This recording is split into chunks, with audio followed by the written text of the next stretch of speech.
Okay, welcome tonight, everybody, to the Wednesday, May 24th Township Committee regular session. Megan, would you please read the statement of presiding officer? In compliance with the Open Public Meetings Act of New Jersey, adequate notice of this meeting, specifically the time, date, and public call-in information, were included in the meeting that was electronically sent to the Echoes and Moore's Daily Record and posted on the Township website. The agenda and public handouts for this meeting can be viewed online at www.longhillnj.gov. A public comment period will be held in the order it is listed on the meeting agenda. Okay, everybody please rise for the Pledge of Allegiance. I pledge allegiance to the flag of the United States of America and to the republic for which it stands, one nation, under God, indivisible, with liberty and justice for all. Okay, Megan, would you please take the roll? Committeeman Dorsey? Here.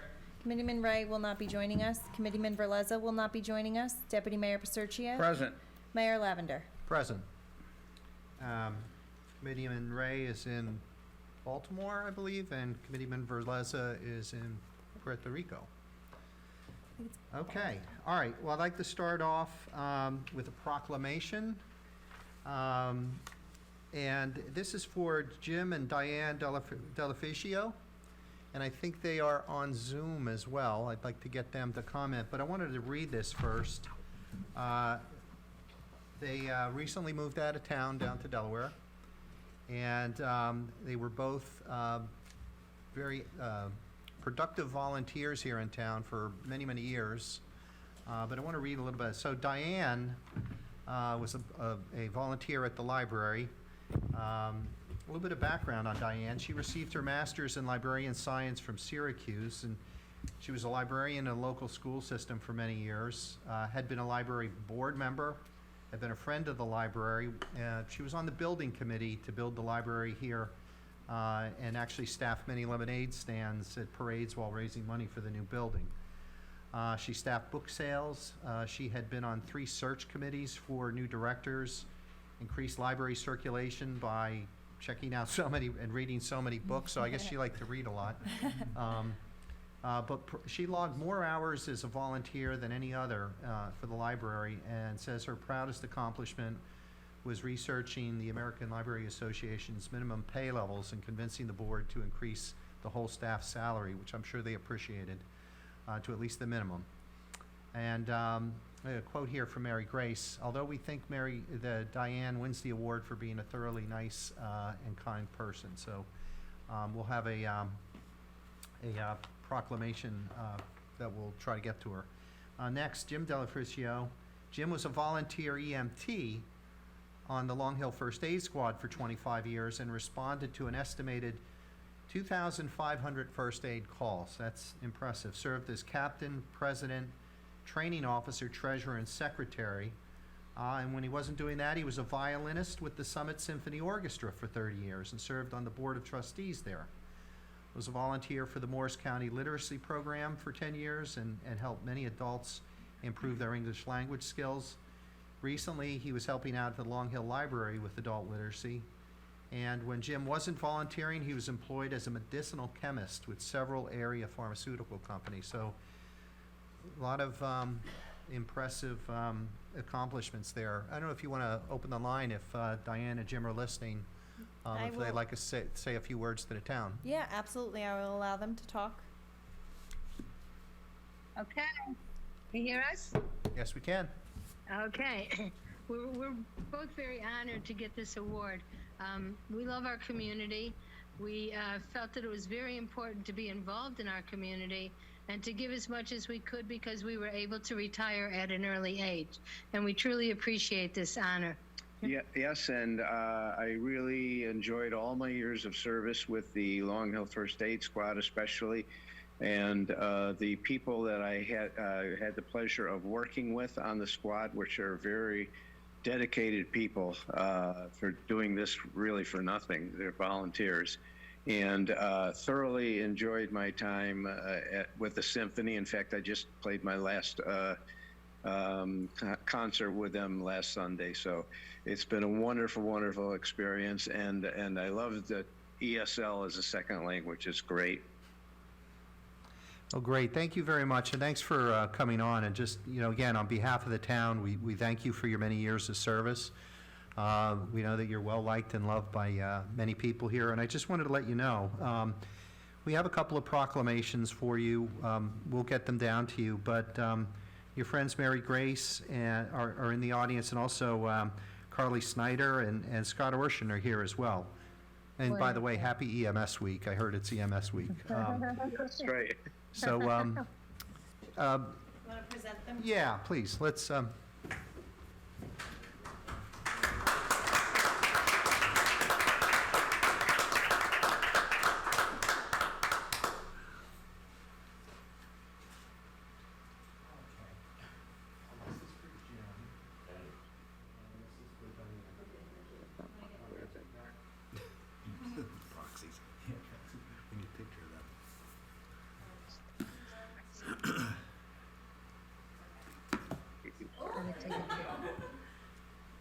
Take pictures.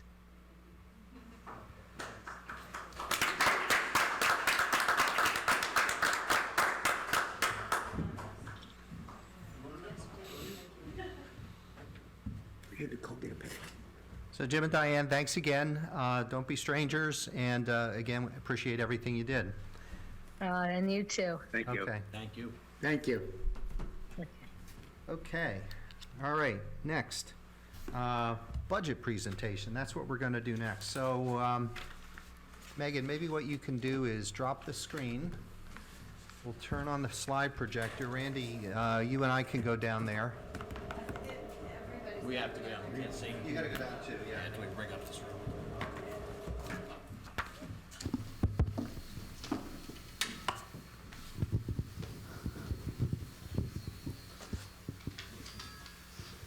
Okay, I'm going to stand on that side so I can hit the button.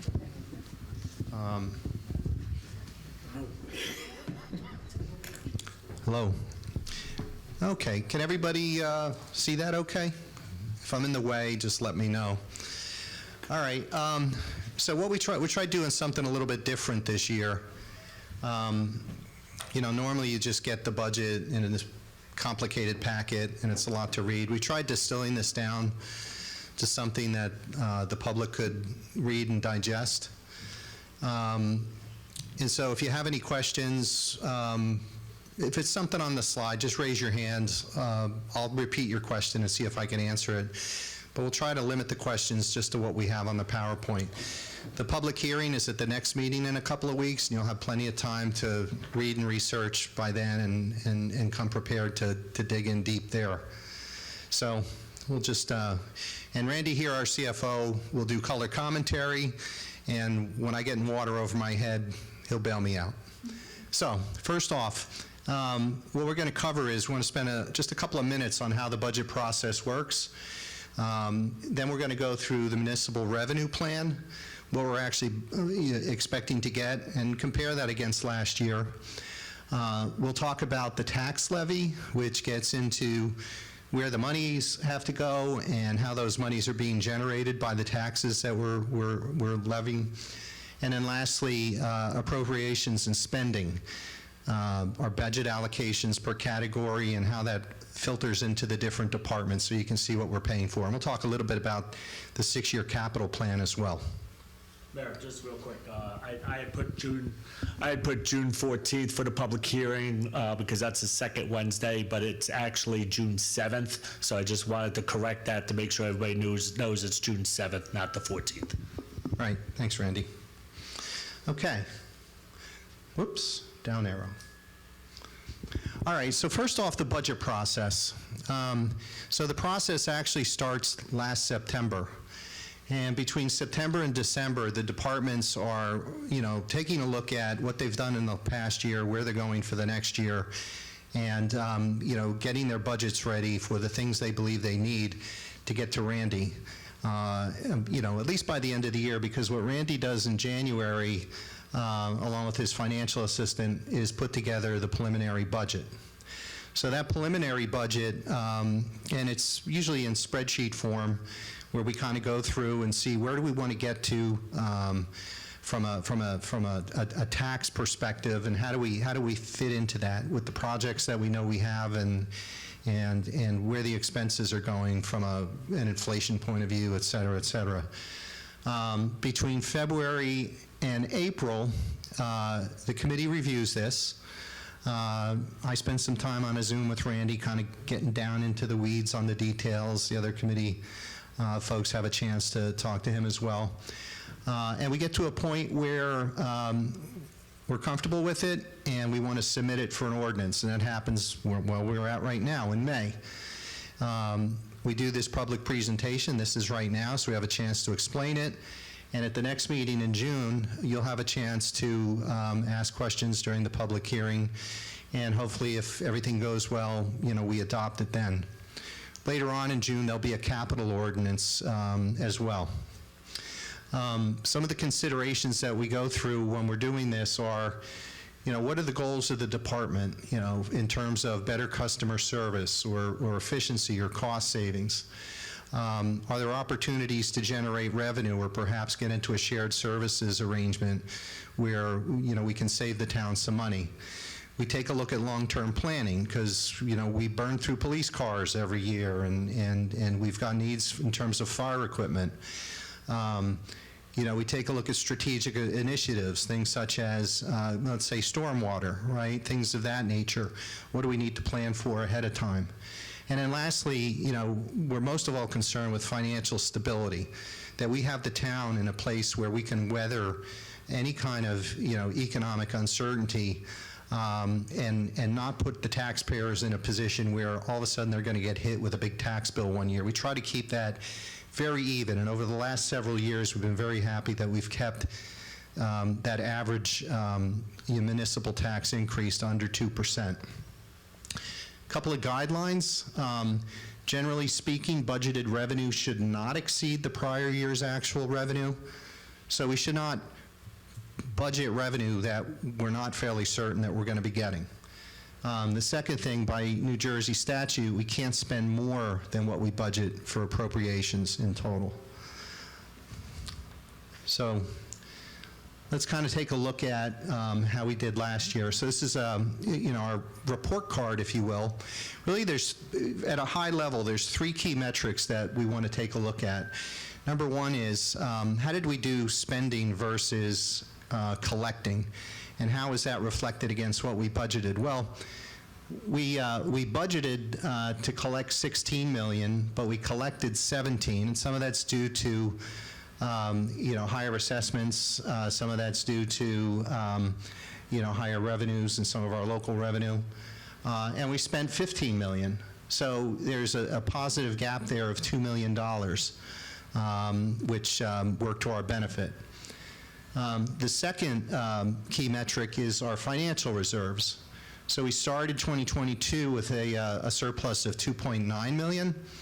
And, calculating that at January 1st, 2023, it's at 3.5, which, indicates an increase of about $558K. And then lastly, we take a look at debt as a percentage of assessed value. Now, we're allowed up to 3.5% of the 3-year assessed values of the properties in town, 3.5% being the max. Our current Long Hill debt ratio is 0.146. And I should note, we haven't written any debt instruments, and we're not incurring any charges related to debt. The debt that figures into that 0.146% is related to police cars and fire trucks, things that we bought that we're waiting for delivery on. So, pretty decent figures, and Randy, as our CFO and now administrator, really needs a pat on the back for the work he's done keeping this sharp. Okay, yes? Will these be available online? You can see the slides, or? So Mr. Arenowitz asked if these will be available online. Absolutely. We'll post a PDF on this so you can review it. And again, the PDF versus the official document. The official document is, right, Safe Harbor, right? Yeah. Okay, so the revenue plan, 2023 versus 2022. The blue bars are 2022, the yellow bars are 2023. You can see a comparison of these. You know, here's the raw dollar amounts, and that's the percentage of the pie that it is, so to speak. Likewise there, and then this is the year-to-year delta of the change. So you can see for the revenue that's coming into the town, right? And it's the municipal budget, not the schools or anything like that. You know, the big mover on that is 10.468 million that is coming in from the tax levy, property taxes. The fund balance relates to the surplus as it stands today. We've got local revenues that come in. We'll explain in a few minutes some other stuff that comes in through state aid, delinquent taxes, library tax, et cetera. But that gives us a total budget of 16.5 million this year versus 16 million last year. So an increase of like 3.2%. It's really, yes, sir. Where's the surplus from this year to next year? Where do I see that number? Randy? For budget-wise? Yeah. Since we're not dealing with next year's budget, we only have this year's budget in place. If you're looking at the balance after the surplus, we had, in the last slide, we have roughly $3.5 million available to use in this year's budget, and you can see we're using 1.986. So that leaves a balance going into 2024 already, and then results of operations will add to that. Okay, thank you. Yeah. Good question, though. All right. Okay, so local revenues. So this is where the town actually makes some money on some stuff. And I won't go through all of these, but let's just say cell tower rental, right? We expect to get $166,000, right? And so was it Verizon? Verizon and AT&T. Verizon and AT&T pay us rent for this tower. License fees and permit, that's a big number, $275K. Construction code fees, like we did something this past year to right-size those, but that's $220K there. What's ARPA fund second tranche, Randy? The ARPA is the money given from the federal government for the ARP. This is the second tranche. This is the second half of the, if you will, the COVID money, American Relief Plan that is going out to all the municipalities. That's the American Rescue Fund. Correct. Right. So the number to remember on this slide is the 1.8 million of local revenue coming in, and that's an increase of about 238K, about $250,000 from last year that we're expecting.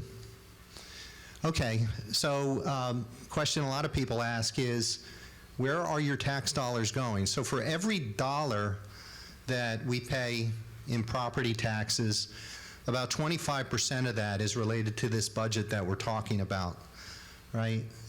School tax in Long Hill is probably the biggest one. That's about 45%. Watchung Hills High School is 17%. Morris County takes 11%. And then, the library tax and open space, between the two of them, it's less than 3%. So, the total tax levy for the town is $42.5 million. Of that $42.5 million, we're getting about 10.5, you can see. So, I think this is a slide everyone should understand, right? Because I think it's a slide that should sort of inform us as residents, where our voices need to be heard, right? Any questions on this? No? Okay. And property tax, where's the property tax coming from? Well, fully 88% of that 42 million is coming from residential houses, right? 4.4 million is coming from commercial properties. We get some property taxes coming in from vacant properties. We also get property taxes from utilities, like for poles and cell phones and this, that, and the other. So that generates a little bit of money. And then we have a little bit of farming property here as well. But, you know, in my mind, I think strategically what this speaks to us is why we need to do a little bit more generating property taxes on a commercial basis and get the burden more and more off our residents, since we are shouldering about 88% of the burden. So, Mr. Mayor, Yes? I know this is a future revenue coming in, but the pilot, where would that figure into this equation? So the pilot's not figured into this because that would be a future year, not 2023. Yeah, the pilot would not be part of property taxes, because pilot is exactly the acronym for payment in lieu of taxes. So that would be a local revenue that would come in. You would see that on the other slide. Yep. Okay, good question, though. Thank you. Okay, so a little bit about, you know, we're collecting money on property taxes. Right, there's two things two levers to that. One is assessments and the other is the rate. So let's talk a little bit about the assessments. Property values have gone up. And if we take a look at the total assessments for 2023, they currently stand at $1.9 billion. So if you take every house, every business, everything in town where we're collecting tax, it's $1.9 billion of value that is being assessed. That's versus 1.8 last year. So, you know, it's really an increase of about 3.43% year to year in terms of the total value of the assets in the town. And I won't go through all the numbers here, but, you know, again, the big mover is residential, 1.7 billion of the assessment in this town sitting with the residents. And, you know, that's allocated to the final equation, but, you know, really, those are very small numbers. It really hasn't shifted too much in terms of the mix. Do you want to comment on this, Randy? No, the only comment that I would make is in the township of Long Hill, we are on a annual reassessment program where all properties are looked at each year, and based on sales and so forth, assessments are adjusted. And the purpose of that is to try and stay as close to 100% of true market value as you can. It helps the town in what they call tax appeals at the county and state level, and gives a better ratio at the county when the county figures out their taxes, because what they do is take all the towns in Morris County and come up with an equalized valuation, and the closer you are to the market value, the less adjustment you have at that level. So if you will, the more true the taxes are. Mr. Mayor, can I maybe Yeah. Andy can answer this. Sometimes I think most people, because they don't, a lot of numbers here, even if that 1.9 billion were to go to 10 billion, that doesn't change the levy that we're going to collect. I mean, we still have a budget that we must adhere to within that 2% cap. That's right. Right. And that's something I think gets confusing sometimes. Yeah. So what Mr. Prosertia said is that, you know, we're working to fit to the budget and, you know, work those assessments and valuations and tax levy around that. Okay. Good. All right. So municipal tax rates. This is what everybody's interested in. And this is really not just for 2023, but the previous 4 years as well, so we can see how this is, has evolved. You know, I'll skip right to the punchline. The average municipal tax increase for a resident is going to be 1.75%. And again, this is, you know, our goal is to keep this as much under 2% as possible. If you look at the rate change, the rate change actually went down a little bit. Well, that's because the assessments went up. You know, again, we need to raise 10.4 million in taxes this year versus 10.288 last year. and this is where the numbers wound up. Randy, I'll let you kind of drill down if you want. This is exactly what Committeeman Prezersa was saying, where because your assessments go up, doesn't mean the town gets more money. So while the taxes increased 1.75%, you could see the projected tax rate dropped a little bit from 2022 to 2023.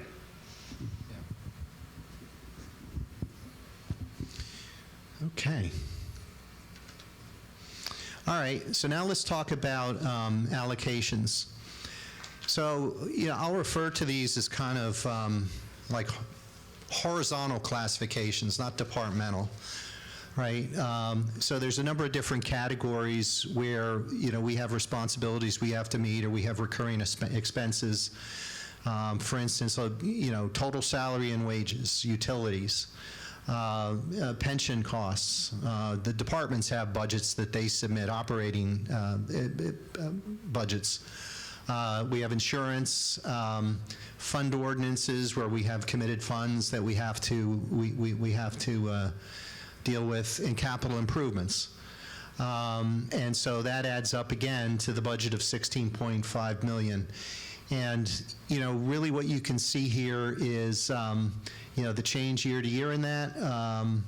Randy, maybe you want to comment. We got a couple of movements. Why is that fund ordinance bucket so high year to year? The fund ordinance is in the budget to fund the debt that we talked about a little earlier. Okay, so it is paper debt, if you will. Somehow we have to raise that money.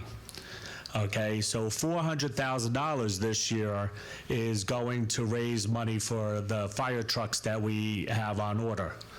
So that will reduce our debt, so the .146 will, at the end of 2023, will be less than what it is currently. The other difference is funding the police headquarters renovations due to the storm Ida. We received some insurance money, and that insurance money went directly to reduce the debt that we authorized to do the repairs and improvements to the police headquarters.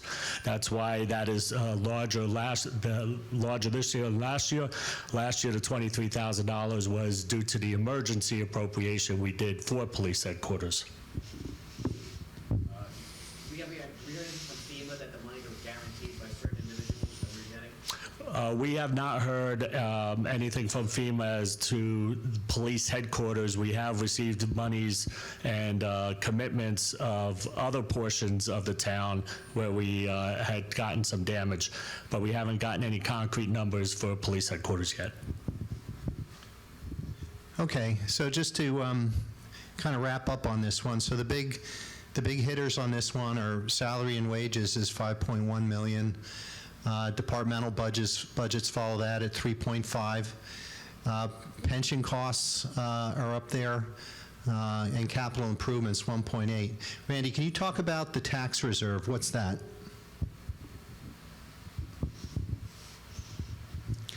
The tax reserve at almost $1.2 million is called the Reserve for Uncollected Taxes.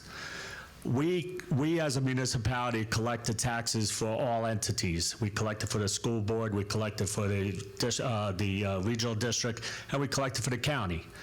Whatever they bill, whatever they get taxed, we pay them. So whatever taxes are not paid by individuals, we have to, by law, set up a reserve to make sure that we have a balanced budget. So for instance, if we have a 98% collection rate, we can still meet all our obligations for this budget. Okay, last year, our tax collector did an excellent job, and we were at 99.3% collection rate. Thank you. And anything left over in that, does that go to the budget, to the surplus? Anything left over would go to surplus. Yeah. Would help at the end of operations. So it's another safety valve that's built in. Okay, all right. So now let's take a look at the allocations from a different set of optics. This is the funding of the departments and the accounts. So this is looking at it from the perspective of, how are we doing in terms of funding ourselves for public safety? How much do we spend on administration? Where are we at on public works? And how are we performing against that year to year? So, these numbers are pretty self-explanatory. Again, the total budget allocated, $16.5 million. We spend about 4.9, call it $5 million on administration, and that covers everything. That covers, not only the salaries here, but it also covers, insurance and, planning board and zoning board, township committee, internet, et cetera, et cetera. So it's everything that is needed to run this building and the services around it. Close behind that is public safety. That's both police and fire. And that's, inclusive of salary, expenses, consumables and equipment. And then after that, capital and deferred charges. Do you want to talk about that one, Randy? Okay, so the capital deferred charges are your pensions, your Social Security, capital improvement, and the reserve we just talked about is the reserve for uncollected taxes.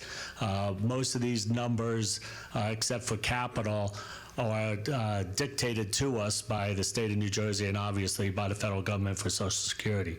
So there's very little room that we could maneuver in that. And the capital right now we'll be discussing over the next couple weeks and probably have a program in place during next month. So it's yes. Just comment on why library and education and health and human services are double-digit increases, 10%. Why is health and human services an increase of 10% and library? Yeah, what did, Randy, you want to comment on that? I know we did some at the library. The 1/3 mill that goes to the library increased by almost 7% over last year. So that's part of it. And the town in this budget is giving the library, last year they gave them $25,000 extra. This year we're giving them, I believe, almost $54,000 extra over the 1/3 mill. So while they're small numbers, that's why it's a higher percentage. $54,000 in the realm of the whole budget isn't a lot of money, but it helps the library operate for the public and the residents of Long Hill. And then health and human services, do you know what's in that? Health and Human Services is just the health services, the shared service that we have with Bernard's. That increase was very minor. It was only a 2% increase. So the bulk of that increase in that 10.5% is on the library side with the 1/3 mill and the extra appropriation that the township gave them. And is Shane, is any salaries in there for? I believe she falls under administration. Oh, okay, got it. Yes. Is there any increase in budget for the fire departments? Okay, so Mr. Dorsey asked if there was any increase in budget for the fire departments. Yeah, we increased volunteer fire departments. They get contributions each year. We increased them $30,000 this year, $15,000 for each fire department. What about seniors? Seniors, again, we increased, I'm not sure about the exact amount, but I believe it was about $14,000 that we increased them. I can look at, when we have the budget line items, we could look at that more carefully and get an exact amount. What about first aid? First aid remained the same. They said when we asked them what their budget is, they said, we're very conscientious of the taxpayers and we're operating fine, so we don't need any increase from the taxpayers. Yeah, and I think some of the stuff that was driving like the fire departments is while they're waiting for those new trucks, and Frank, you would know this, they've got some breakdowns and things like that, some maintenance that's kind of stacking up that has to be taken care of. Yes, sir. If I may ask a question, not related to that, but related to the cap, so I can understand something. With keeping it under the 2%, like you're doing, I know, as you said, Randy, there's state and federal mandated increases in here for certain accounting. My question would be, obviously, any increase, especially during times like this with inflation, I'm sure you're affected like as we are as business people. Is there anything other than the inflation and rising costs is what's driving you having to still have an increase and not be able to hold it for a year, considering everybody's struggling also right now? Or Yeah, or there's certain guidelines in the government that kind of... Yeah. No, we talk about that every year. And we need to have a small increase every year so that we can stay up with certain expenses that are going to go up anyway, things like salaries and pensions and this, that, and the other. We don't want to put the town in a position where, heaven forbid, there's some sort of economic calamity, and we've got to do like a 4% increase or something like that and tap into the cap bank or anything like that. So we try to keep that down well below 2%. But it's always, and health costs, the guy is whispering in my ear too, so we shouldn't forget that. You want to talk like a CFO on that one? Because Yeah, if anybody listened a couple weeks back where the school board came to present their budget, we had the same problem they did. The state of New Jersey health benefit program had a 20% increase over last year. Okay, and we had to incorporate that in our budget. Pensions, the police and fire, and the PERS had double-digit increases also. So while and let me elaborate a little bit about the 2% tax cap. Our 2% allowable tax cap was in excess of $700,000. So there's a lot of exemptions to the 2% tax cap fund that was set back, I believe, in Governor Christie's era. So while we're allowed a lot more than what we did, this committee and past committees since I've been here have taken the approach that we don't want to take a look at what's allowable under the 2% tax cap. We want 2% tax cap. So we don't want to increase over 2%. And they haven't since I've been here. So this year, the increase is about 1.75%. Well, it is 1.75%, not about. So, and also with the appropriation cap, that's at 3.5% as the max. We're well under that. Again, there's certain exceptions to that, like the increase in health benefits, which would go outside the cap. We were able to keep that within the cap and not have to use those exceptions on our appropriation side. If I may just ask Randy one more question, if that's okay. In regards to the healthcare going up 20%, I know in my business we experienced like a 15% increase. I know some towns in the state, even I believe it was Trent was one of them, actually shopped their insurance and went out of the state plan and negotiated their own. Is that something that's legally allowable for us to do, or we have to stay in the plan? Certainly is allowable, and we did do that. And it did not come out favorably for our employee, our census, if you will. thanks again. Great questions. Thank you. Okay, so let's drill into the capital plan. And the capital plan is a 6-year funding plan, of which 2023 is a portion. But this is really, falling into 3 different project buckets, if you will. There's building improvements, emergency equipment, DPW equipment, road improvements, which we're all interested in, recreational facilities, and recreational equipment. And so, this year, the big slice of that goes to road improvements, $1.1 million. The nearest one after that is probably the recreation facilities. But again, this is a 6-year plan that continues year to year. Do you want to maybe unpack this one a little? Yeah, this is an overall plan. Like I said earlier, over the next month, we'll be discussing a more detailed plan that falls into place with this.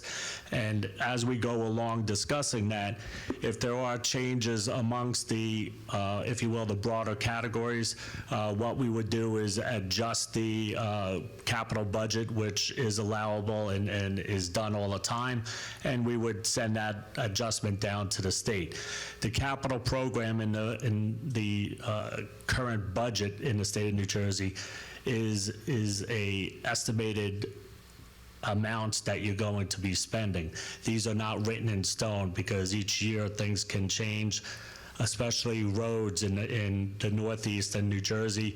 As you know, the worst winters we have, the worse the roads can get. So obviously you'd have to take into consideration all those things. And obviously infrastructure, if something happens, you make some adjustments that you need to take care of the infrastructure. Right, and the other thing I should notice, I notice these things because I crunch numbers. You know, if you go back and you look in the other slides, that funding plan says 1822. That says 1830. It's not an exact science when you're in a multi-year plan, because you can make up, you can do better or worse in any particular year. That 1.8 is really about 26% of the 6-year plan. So, you know, the whole goal on this is to wind up as close to the pin as possible in terms of performance. Mayor, Yes? with this capital plan, we've had in the past deteriorating assets like the sewer plant, the fire trucks. Based on this plan, where would we be at risk for deteriorating assets, such as stormwater management, roads, Canterfield assets, Sterling Lake facilities? Are we at any risk here for putting assets in deterioration? Okay. Randy, do you want to take a stab at that? You know, that's a great question because, you know, whenever you're evaluating capital programs and dollar amounts, there's always limits of what you can do. I believe we're addressing some roads that really need the infrastructure. One of them is going to be Northfield, which we got a DOT grant, okay? I figured you'd be happy about that. And we are doing some other roads also. We do have some money in for recreation facilities. We do understand there are some facilities that we need to address. Some of those infrastructures are going to take more than a year to do. So while they may not be funded 100% in this year's budget, what we typically do is give feed money to engineering and the like to get the stuff, the designs and everything that we need to do, and then fund it probably next year or the year, you know, or break it up into years if it's a multiple. And we do it in sections, if there's a section 1, section 2.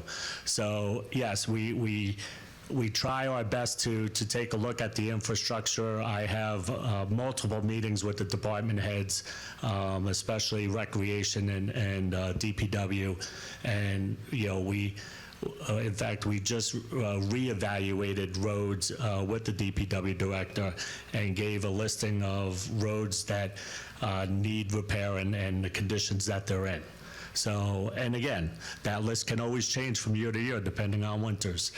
So while we, and one, at the last meeting actually, people may ask, what about Long Hill Road?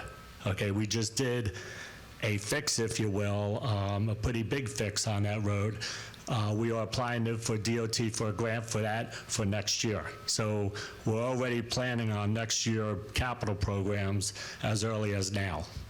So yes, we do keep that in mind, and hopefully we do a good job in keeping the infrastructures that we need to do in place. I think if one thing we did learn, is with the wastewater plants and the infrastructure with that.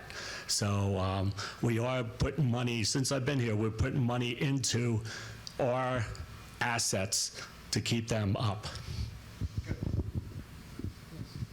This might be too much detail, but the recreation facilities, the funding for 2023, does that include replacement of the artificial turf at Cantor Field? That is not in this year's capital budget request from the rec director. I know we do have, if you will, a separate fund for that we collect rental fees for, and we have that in the open space trust fund. So we have, if you will, a separate line item in that open space trust fund that gets built up every year for the replacement of that. If I could just add to that, that's a great question. We did this on purpose. When the field was built, we built it out of that rental income, a separate account that in 12 years, sorry, well, you can repeat it. Don't give them the mic. Don't No. give them the mic. So in 12 years, which is the anticipated life of that field, there would be the $400,000 to replace the field. Now, turf fields like ours, which have used more modern technology, I would think it's going to last longer than 12 years. But in 12 years, it can be replaced if need be. At no, and it won't appear anywhere here. Okay. Okay. All right, well, that was our short presentation. I hope that was informative. Really, this was just intended to be a snapshot to maybe prompt some exploration into the documents. And when we have the hearing in a couple of weeks, we're interested in more feedback. But unless there's any other questions, we'll move on with our dance card. Oh. I have one thing. Oh, one thing. I just wanted to say my disclaimer here that I always say. The tax rates that you've seen here are estimated. We do not certify the tax rates locally. The Morris County Tax Board certifies the rates. So while the numbers and everything appear to be the tax rate, due to rounding and so forth, it might be off that 1/1000th of a decimal point. So just to let people know. I was just gonna pick up where you're talking about the access before on the roads. Outside of the roads, is there another asset that is, gonna be a very large cost around the corner, whether it would be, you have a structural issue with the building or something, any of the assets, whether it's the fields, is there something big coming around the corner that needs, like you're saying, maintenance? Like I know, for instance, for the police department, put a lot of money into that to make it flood resistant, but is there, any of the buildings or facilities that you have a big bill coming up where it's gonna need a lot of investment outside of roads? I mean, I don't know of anything from a building perspective, do you? The only thing the only thing that I would think about, we have put money into public works over the last couple of years. We have put money into this building over the last couple of years. If at any point either FEMA or the township committee at one point chooses to relocate a building in the flood zone, obviously that would be a big cost, and they'd have to evaluate that. I would say, from a proactive kind of preventive perspective, we're pursuing funds for stormwater management and things like that with the federal government. So I think, the best thing is to try to get ahead of these things as opposed to find ourselves in a position where we're playing catch up. And again, I hope everyone, understands that with regard to the prudence that Randy has put into the budget and the protective measures. All right, very good. Well, that's it. Back to our regularly scheduled program.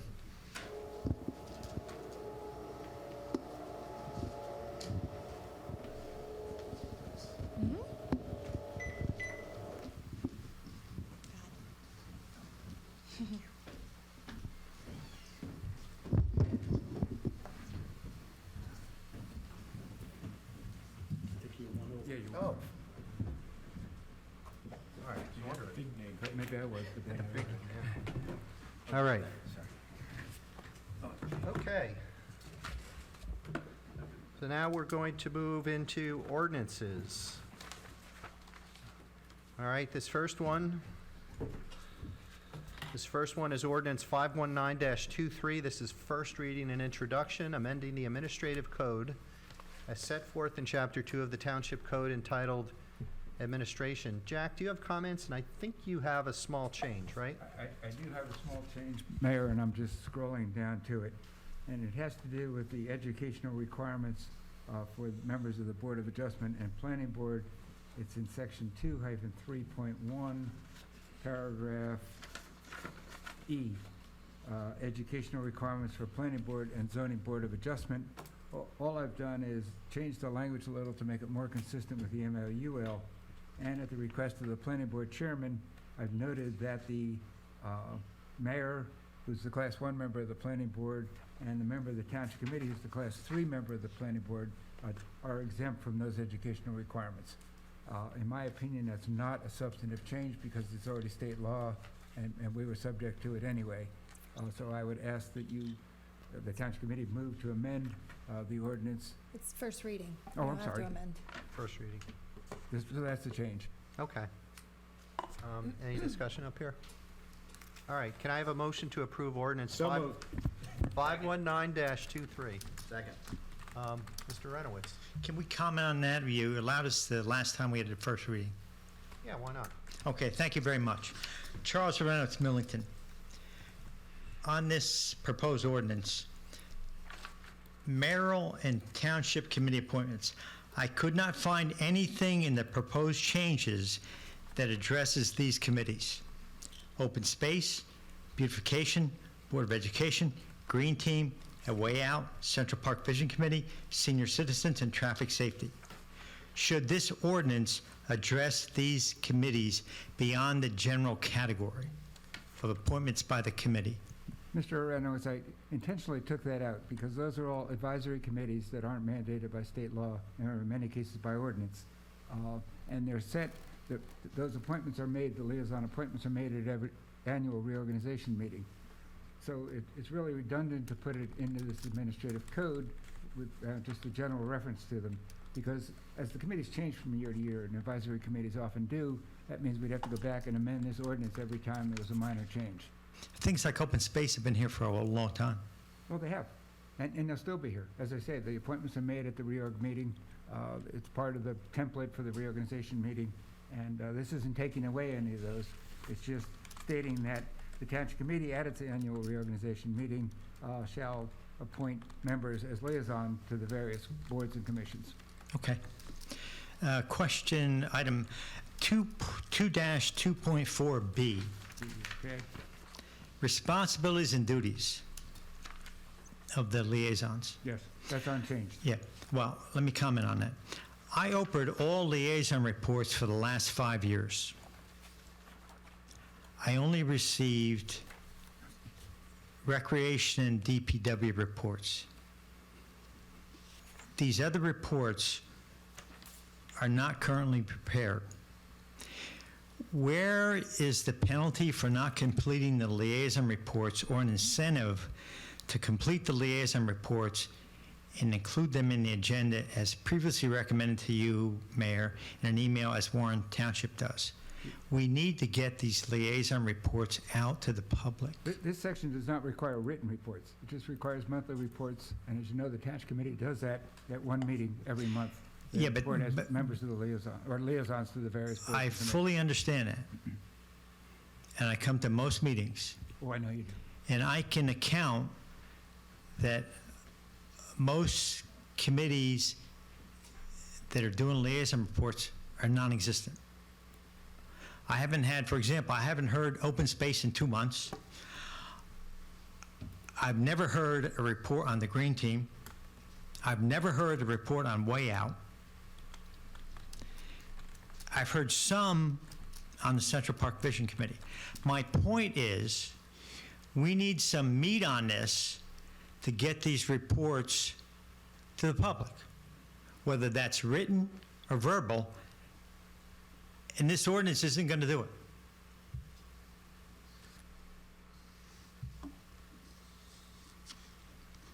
Okay. So I'd like you to consider, before voting on the second reading, how we enforce our township committee members to do their jobs and their liaison assignments, because it's not going very well. And that's why I recommended in February that we do what Warren does and puts these reports in writing so their town residents can read them and comment on them in the open sessions. We can't comment what we don't see or hear. I'm good, but I'm not quite that good. Thank you. Thanks, Joe. Okay. So, now, can I have a motion to approve ordinance 519-23? Deputy. So moved. So moved. Second. Committeeman Dorsey? Yes. Deputy Mayor Paserchia? Yes. Mayor Lavender? Yes, and a public hearing is scheduled for June 21st, 2023. All right, next, ordinance 516-23. This is also a second reading and adoption, salary and wages ordinance.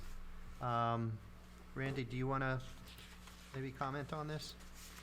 Sure, Mayor. Let me just get to that. So while this looks like a lot, there's only a couple changes occurring here. The Community Services Program Manager full-time position that we created, it is changing recreation salary and wages to adhere to minimum wage law, and it's adding the SLEO, the Special Law Enforcement Officer, that we did not have in the ordinance. Megan, I think that's all the three, right? Okay. So there's 3 substantive changes to what already existed. Correct. Got it, okay.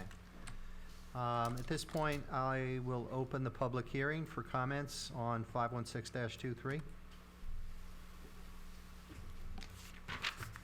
Seeing none. Megan, is there anybody online? If anybody on Zoom would like to make a public comment, please raise your hand now. I don't see anyone, Mayor.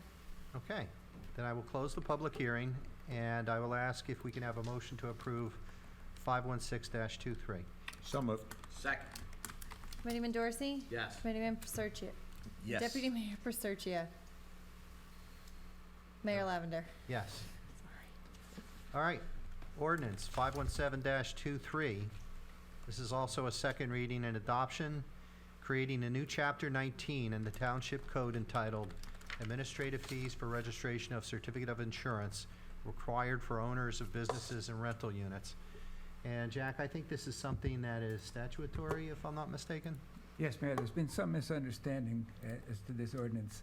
Some people seem to think this is a township requirement, but it's actually a state requirement. We recently enacted state law requires insurance certificates for owners of businesses and rental units. Okay, so at this point, I'll open the public hearing to comment. See none here. Megan, anybody online? If anybody on Zoom would like to make a public comment, please raise your hand now. I don't see anyone, Mayor. All right, then I will close the public hearing, and I will ask if we can have a motion to approve 517-23. So moved. Second. Committeeman Dorsey? Yes. Deputy Mayor Paserchia? Yes. Mayor Lavender? Yes. Okay.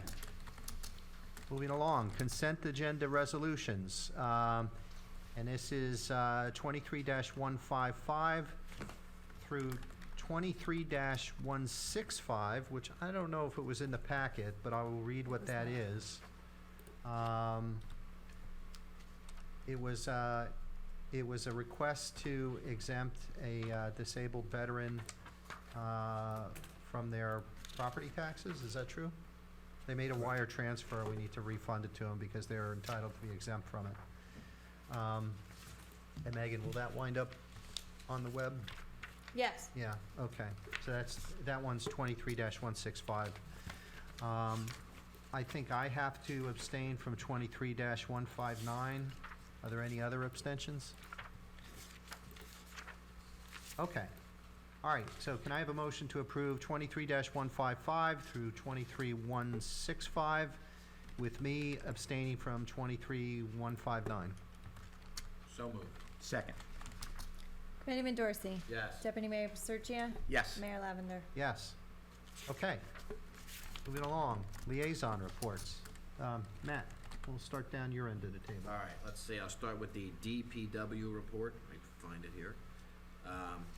All right, as we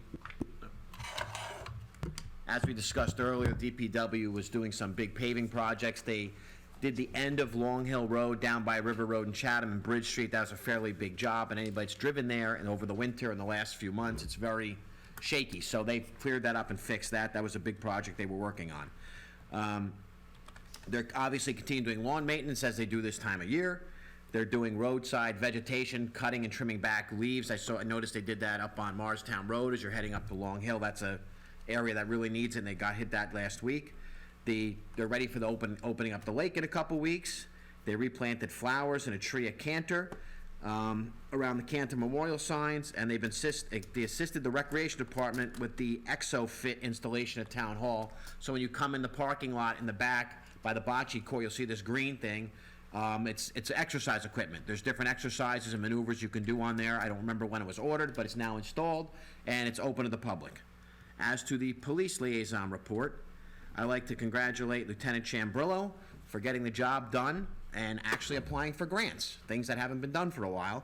And they got a grant for $72,000 for a automated license plate reader grant that pay for that. We were one of 23 agencies in the entire state to receive the grant, and only one in the 4 in the county. So thank you, Lieutenant Chambrillo. And also, thank you for bringing back the very popular Coffee with a Cop program. Megan has some pictures up there from yesterday that I believe the police department website posted.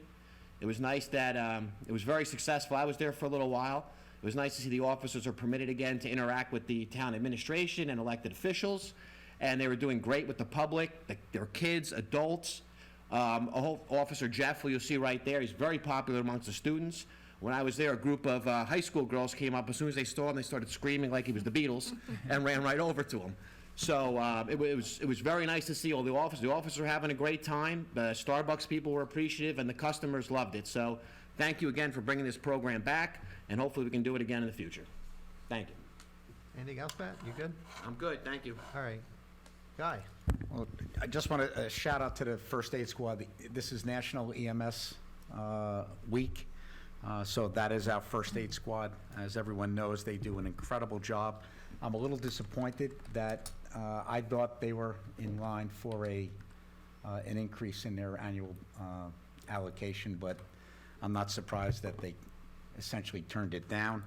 In fact, some people may remember a few years ago, we almost had to bully them into taking an increase. So thank you,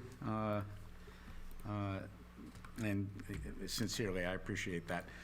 And the mayor and I have been talking about what is commonly referred to as stormwater, but for Long Hill, we're talking about flood mitigation. We are in touch with Congressman Kane's office, and I hope to have something to discuss in public at the next meeting. That's something that is a long time coming.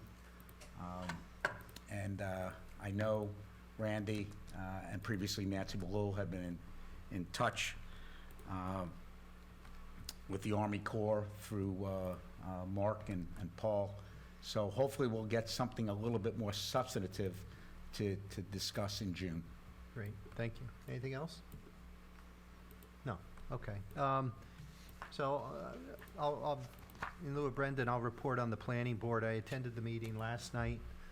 There was no business in front of the planning board per se, but what I did see was that Don Richardson is now the head of the master plan committee, and gave his assurances to the planning board that the activity on the new master plan is ramping up, and I was actually very heartened by how everyone's closed ranks and the collegiality of working on that and getting it done. And they will get it done by the end of the year.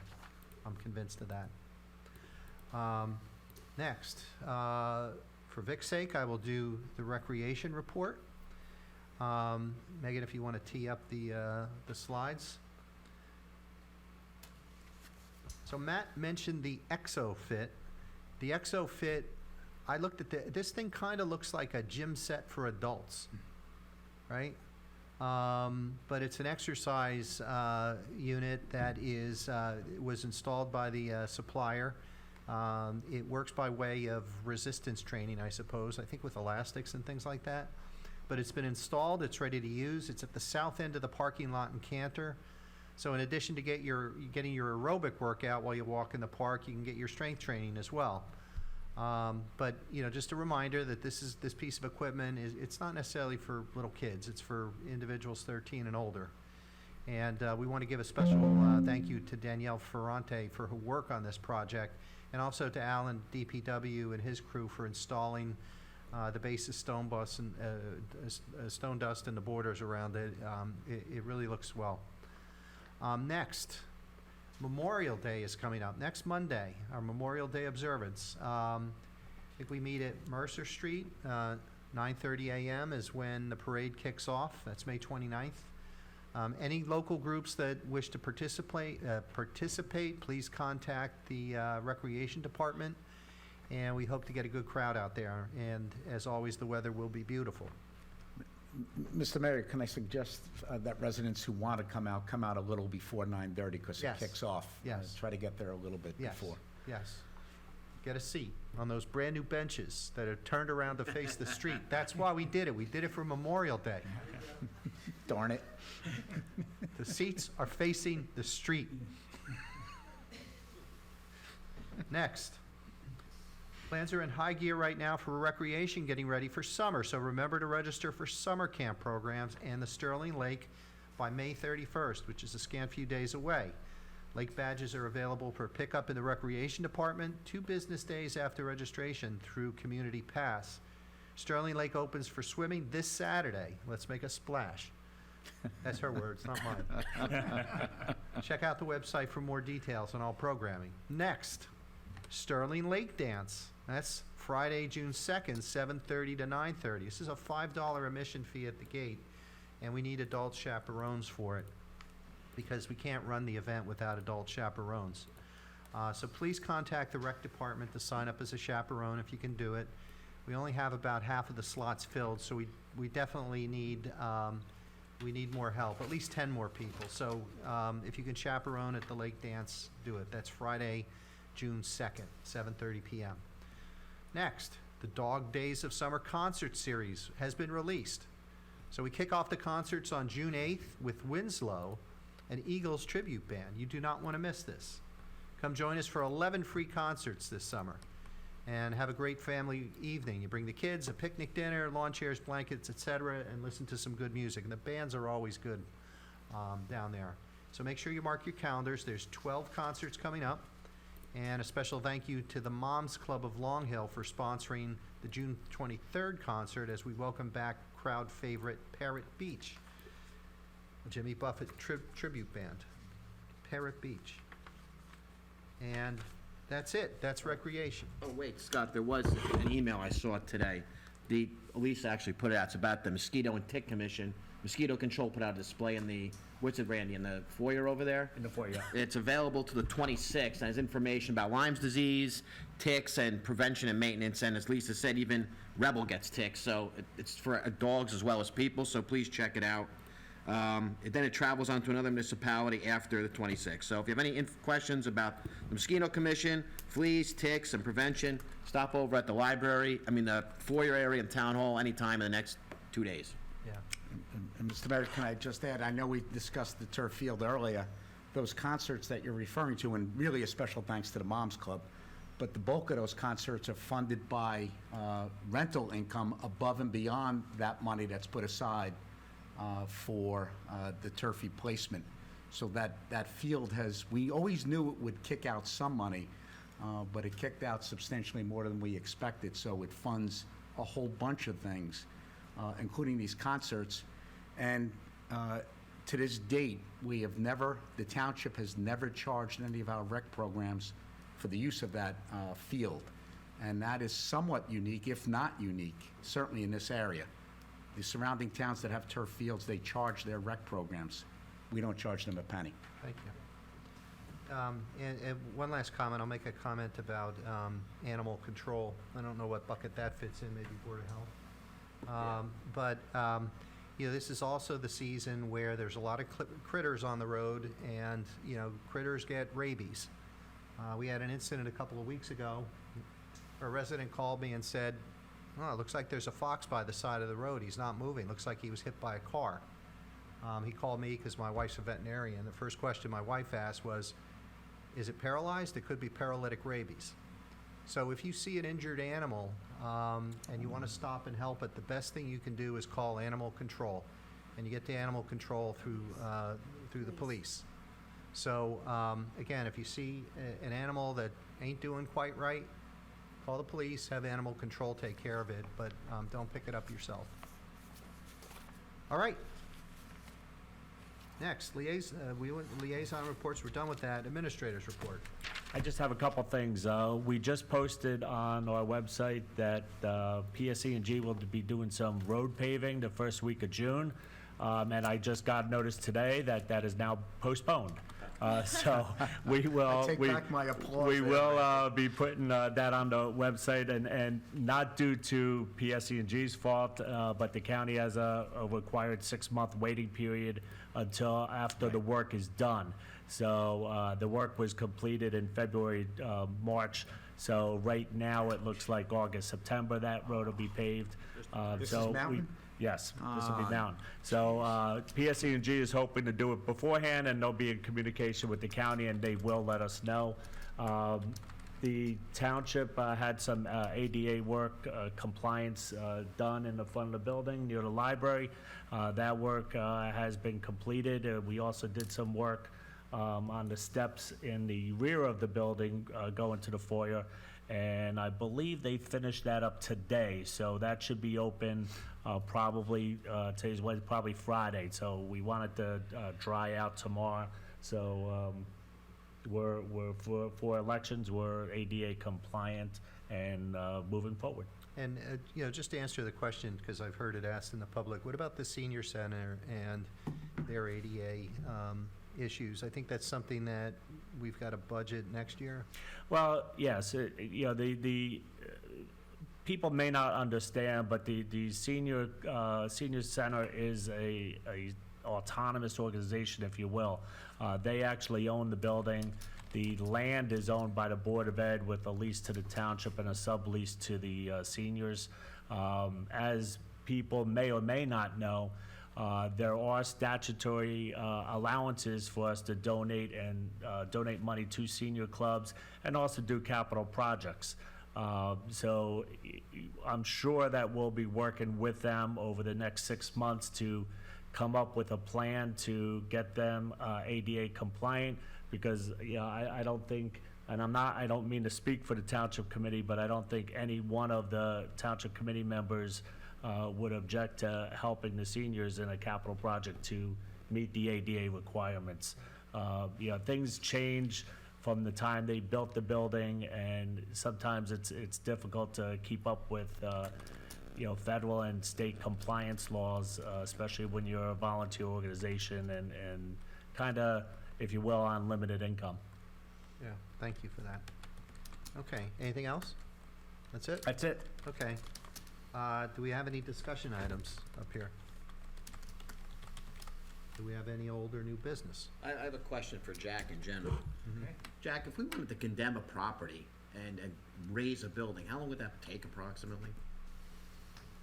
It would take at least probably 6 months, because you've got to, just to acquire the property. First you've got to enter into good faith negotiations with the property owner. Then you have to file a condemnation complaint with the court. You can take possession after you do that by filing a declaration of taking, but you have to file or deposit the estimated value of the property with the court in the meantime. Is that assuming the property owner's on board?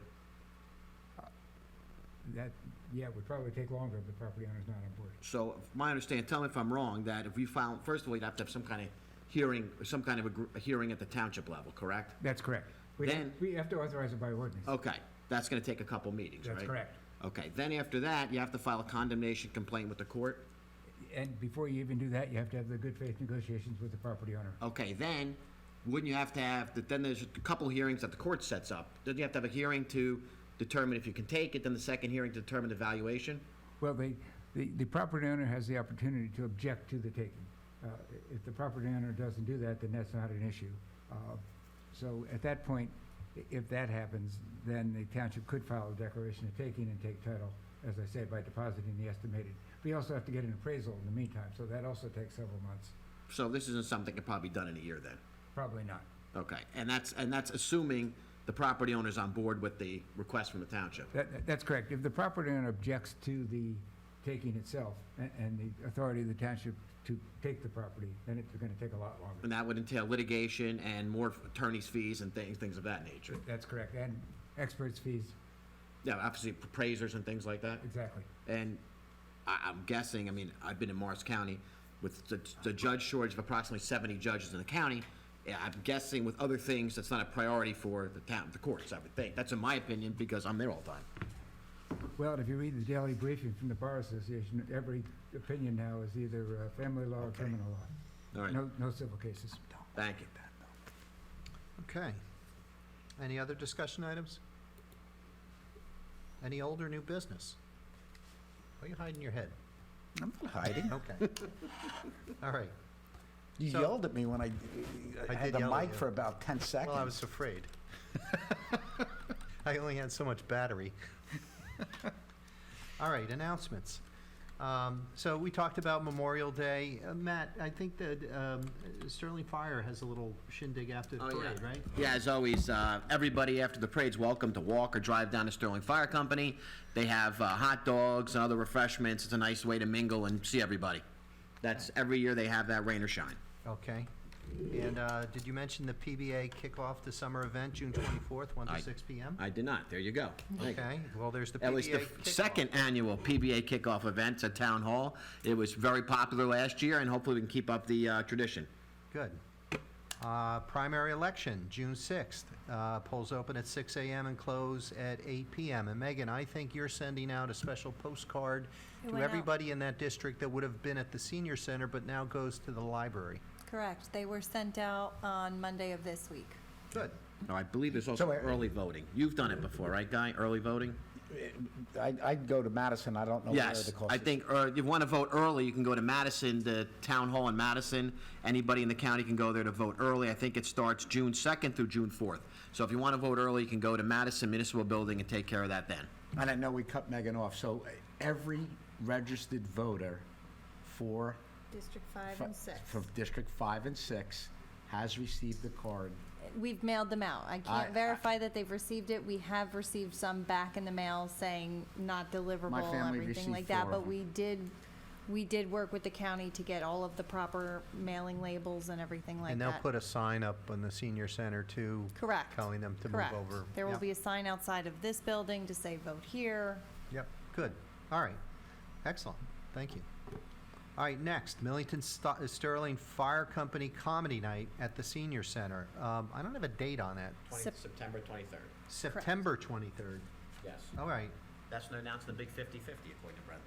I see. All right, so boy, that's way out there. So September 23rd, and let's see, 2 weeks after that is the Sterling Elktoberfest on Saturday. October 7th. October 7th. And I'll be flipping bratwursts there. Well, like rolling them, flipping hamburgers, whatever. Okay. All right, so at this point right now, we'll open the meeting to the public. Remarks and statements pertaining to any matter. Please try to limit them to 3 minutes. On your mark, get set, go.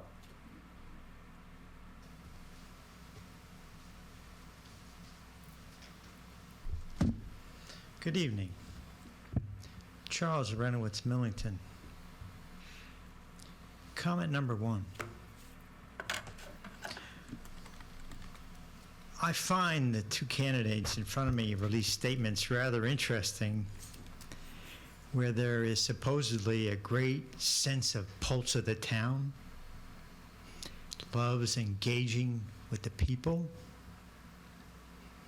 meetings that are civil, constructive, rich in dialogue with the public.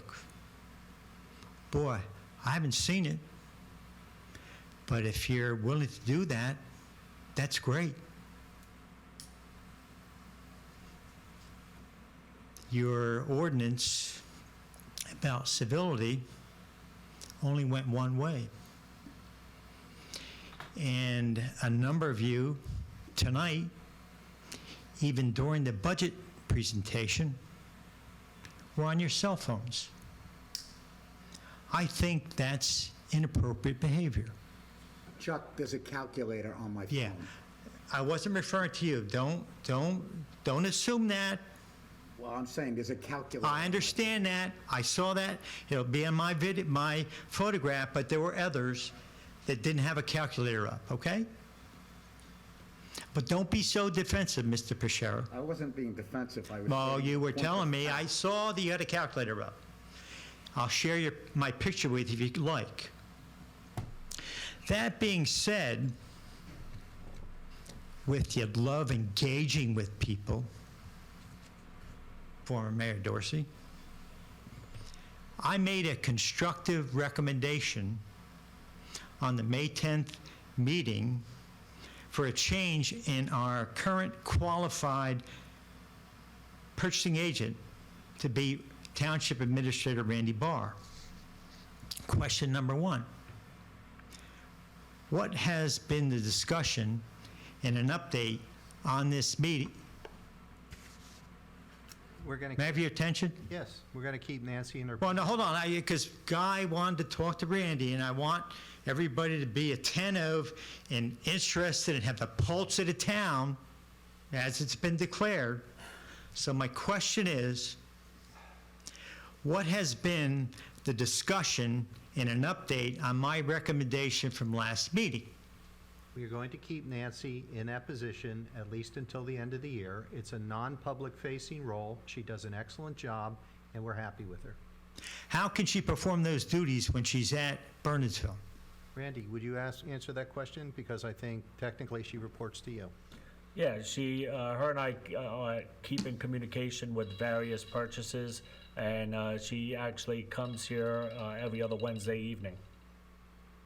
Is that permissible to Bernards Township, Mr. Pigeon?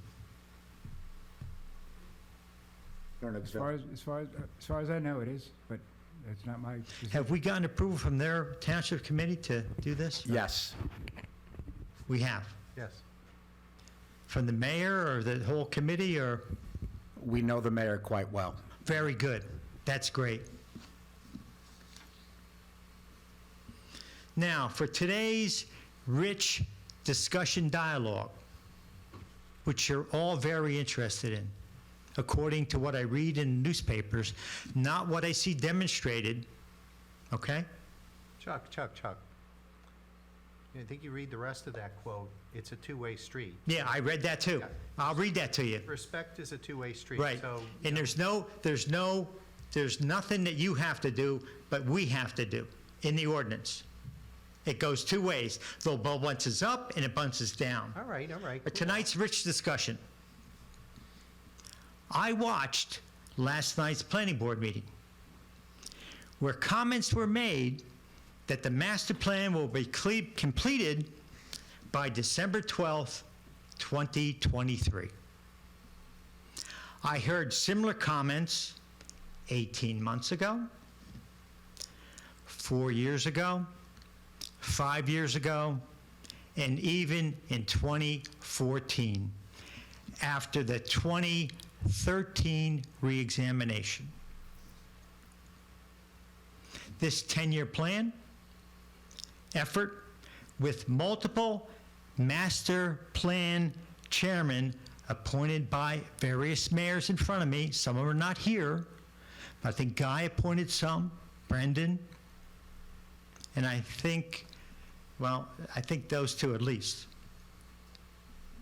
And I think Matt appointed him. We had surveys, we had topology consulting payments, professional planner payments, weekly meetings for a long period of time with a great deal of volunteer time expended. I recommend to you tonight, you have an audit of this failed process and end up something like a Harvard business case study on this 10-year failed effort. There were a lot of falling asleep at the wheel during this process.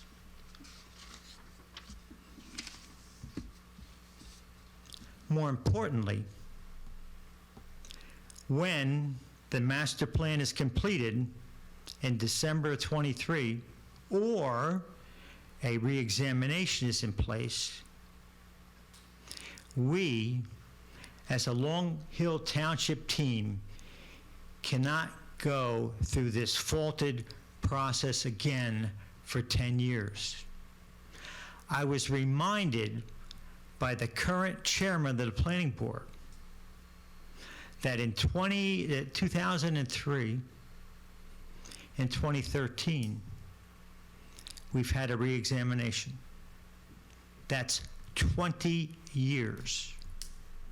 If for some reason in December we come up with a reexamination, that will be 30 years. This is unacceptable process for this township.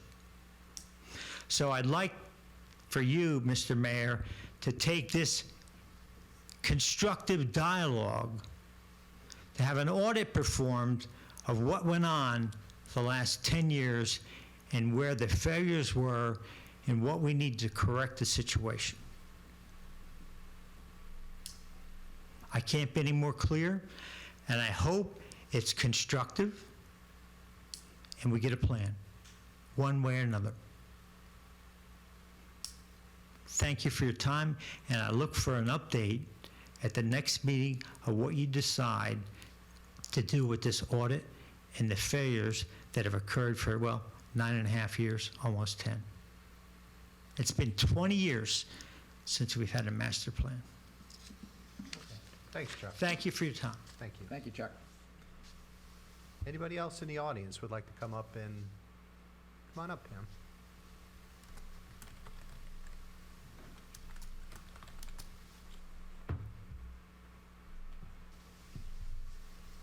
Pam Ogens, Millington. I also listened to the planning board meeting last night, and I want to offer best wishes to Don Richardson to be, quote, the master of the master plan. I truly hope that he'll be able to fulfill all the commitments that he made, getting the master plan back on track. Most You think importantly, he's the right person for it? I do. I've worked with Don. He gets things done. Yeah. When I was on the master plan committee. Yep. What struck me as very notable was Mr. Richardson's comment that he sees it as incredibly important to get the master plan to the public. Yes. Where I'm 100% in agreement, and that he now has to get the committee back on track, and part of his plan is to develop teams with people of expertise.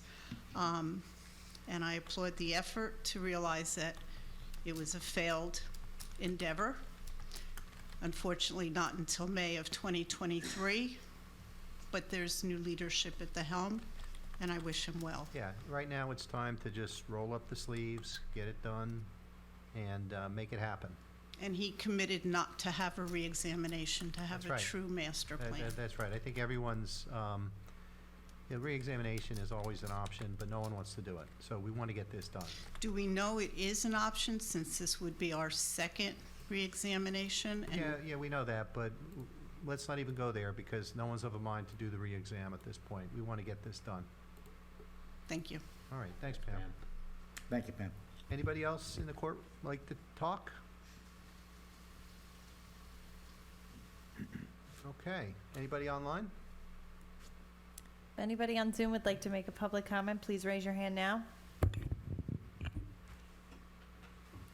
I don't see anyone, Mayor. Okay.